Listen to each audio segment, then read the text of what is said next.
You never realize how much your mother does for you. Until the day she's gone. I used to think my mum was overprotective, dramatic, maybe even controlling. But now I know she was preparing me for something far greater than love itself, because before she took her last breath, she picked. The rain that night fell with a kind of rhythm that seemed to echo my heart. Each drop against the hospital window sounded like a whisper of time slipping away. I sat beside my mother's bed, the sterile white room, illuminated only by the dim glow of the monitor beside her. The rhythmic beeping was steady, fragile, almost hesitant, as if even the machines were afraid of what was coming. My mother's skin looked pale, her hands thin and trembling slightly as she reached for mine. Yet in her eyes, there was that same softness that had comforted me all my life, the warmth that could calm every storm inside me. "Beta," she whispered, her voice frail but clear. "Promise me something." I tightened my grip around her cold fingers, trying to hold on to her warmth as long as I could. "Anything, Ami, just rest. You need to save your strength." Her lips curved into the faintest smile, the kind that used to appear when I'd say something naive as a child. "No, my strength has done what it needed to do. Now it's your turn to be strong." My throat ached. "Don't talk like that." But she didn't stop. Her eyes wandered toward the small envelope lying on the table beside her bed. She lifted her trembling hand and gestured weakly toward it. "In there!" "Her 3 names," she said, her breath catching on every word. 3 girls. I frowned, unsure if she was delirious from the medication or if I had misheard her. 3 girls? She nodded. "Yes, I've chosen them for you. You will meet them one day, said when you are ready." "Ami," I said softly, trying to hide the panic rising in my chest. "You don't need to do that." "I don't need anyone. I just need you." Her eyes filled with tears, and she pressed my hand to her chest over her weak, unsteady heartbeat. "You won't always have me, Ayan, but I want you to have love.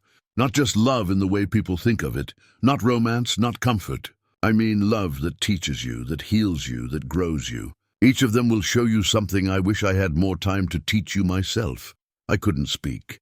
The lump in my throat was too heavy. I wanted to tell her to stop talking, to rest, to hold on to life just a little longer. But deep down, I knew she was saying her goodbye. The reality of it pressed against my heart like a slow knife. "I can't promise that," I muttered under my breath. She smiled again, a sad and knowing smile. "Yes, you can. You've always had a good heart, my son. You just keep it locked away behind walls no one can climb. Promise me you'll meet them. Promise me you'll let them in." I looked into her eyes, those same eyes that had watched over me every day of my life, and nodded because I couldn't bear to break her heart. "I promise." Her grip softened, her hand growing lighter in mine. She took one slow, careful breath and whispered, "You've always loved too quietly. Jan, the world needs your heart and not your silence." Then her eyes closed, and just like that, the rhythm of the monitor stopped. The next few days felt like walking through fog. The funeral, the people, the condolences, they all blurred together. Nothing felt real. The world kept moving, but I was stuck in a moment I couldn't escape. Every time I came home, the silence was louder than before. Her clothes still hung in the closet, her scent still lingered on the pillow, and the half-open window in her room made the curtains dance the way she liked. I couldn't bear to close it. Weeks passed before I could even step inside her room again. One evening, while cleaning her bedside table, I found that same envelope. My fingers shook as I picked it up. Her handwriting, gentle, neat, graceful, looked alive somehow. I opened it slowly, as if afraid the air itself would destroy it. Inside were 3 small notes. Each note had a name and a message written beneath it. Zara, the one who will teach you to forgive. Mehak, the one who will teach you to dream. Noor, the one who will teach you to love again. I read them over and over until the ink blurred with my tears. Who were they? Why had she chosen them? I didn't believe in fate, but something about those names felt sacred, like a final piece of her heart she had left behind for me to discover. For days, I carried the envelope everywhere. I thought about burning it, about pretending I never saw it.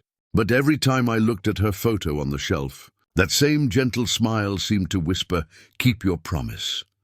And so I did. The first name, Zara. I searched through my mother's old contacts, her messages, her nurses, anyone who might know her. Finally, I learned that Zara had been one of the nurses who cared for my mother in her final months. She had left the hospital recently, but still lived nearby. I hesitated for days before finally deciding to visit her.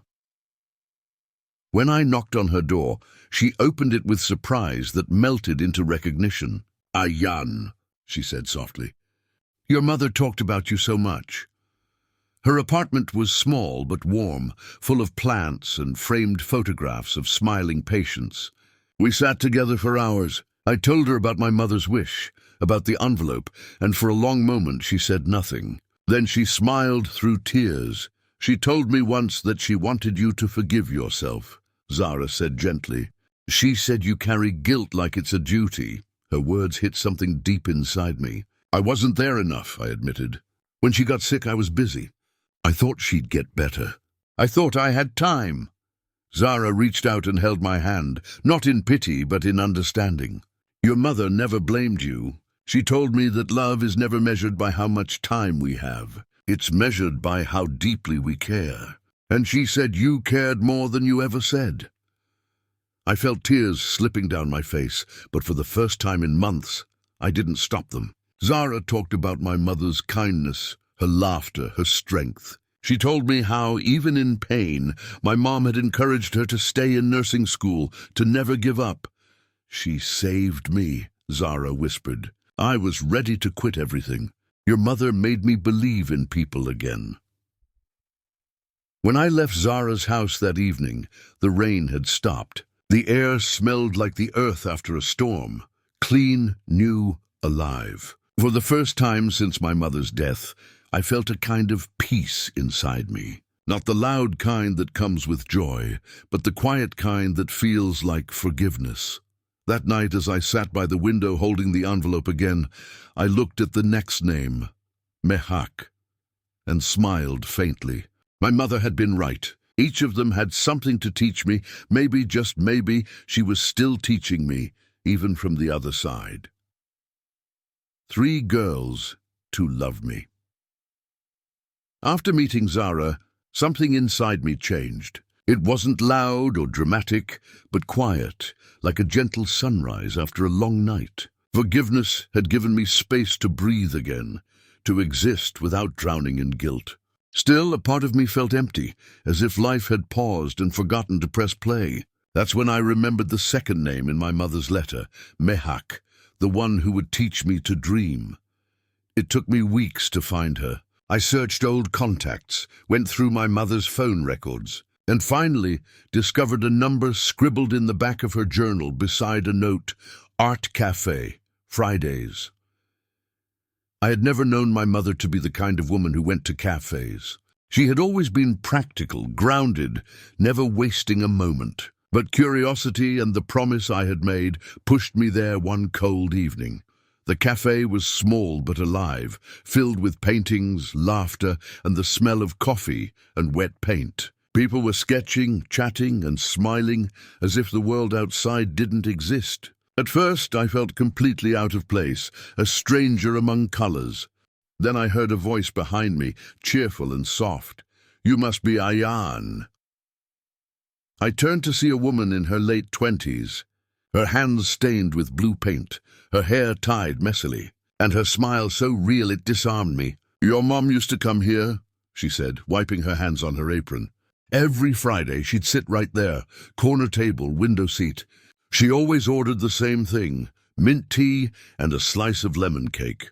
Said it reminded her of peace." I sat where my mother used to sit, my eyes wandering around the colorful walls, trying to imagine her here. "She never told me about this place," I said quietly. Mehak smiled, sitting across from me. "She said this was her little secret, a place where she could dream."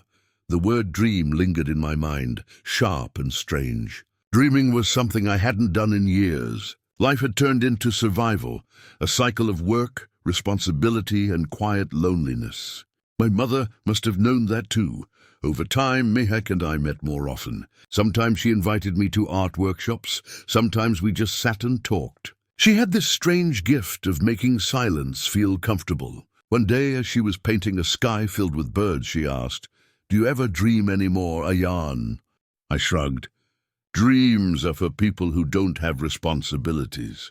She looked up, her eyes sparkling. "No, dreams are for people who need to feel alive." Her words stayed with me. I started coming to the cafe more, sketching small things, writing little notes. I hadn't picked up a pen for anything creative since my father died years ago, but Mehak made it look so effortless, like creating wasn't just for artists, but for anyone with a soul. One evening, as the sun dipped below the city skyline, Mehak handed me a small notebook. "Your mom used to write stories here," she said. My fingers trembled as I opened it. Inside were short notes.